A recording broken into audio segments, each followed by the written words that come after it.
Le drame de l'Afrique, c'est que l'homme africain n'est pas assez entré dans l'histoire.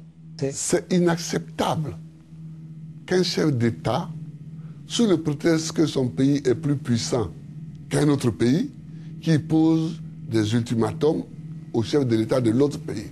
Ce n'est pas possible. Nous vivons dans une dictature. On vit dans un pays où on ne peut pas véritablement être une force de proposition. Lorsque toutes les figures marquantes de cette contestation finissent derrière les barreaux, forcément, je me dis que mon tour va venir.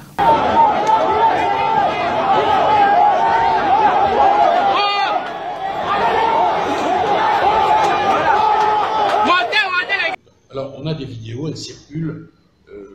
J'appelle les uns et les autres à retourner les voir. On voit très clairement des trous dans la chair. Elle a été très gravement blessée. Et ça, nous pouvons en attester.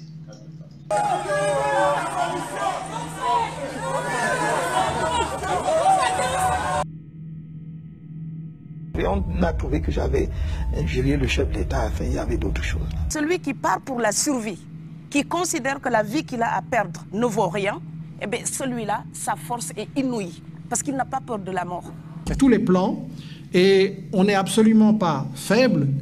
Nous représentons les 99%, nous nous battons contre le 1% plus quelques flics de la pensée, et je suis convaincu que si on se mobilise pour analyser les stratégies actuelles, analyser la manière dont l'information est piégée, et créer des instruments, articles, vidéos, documentaires, Internet, mais surtout le débat quotidien que vous pouvez avoir au travail, dans les écoles, sur Internet et partout, je suis persuadé que si on se mobilise en tant que 99%, on va gagner. Je vous remercie. La Côte d'Ivoire, par exemple, dans la zone UEMOA ou le Cameroun dans la zone CEMAC,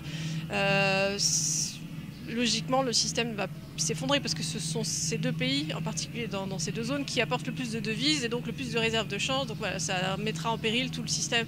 Et effectivement, si un pays sort, ça peut donner, et que ça fonctionne, ça peut donner des idées aux autres qui auraient envie de retrouver une certaine souveraineté monétaire. Bon.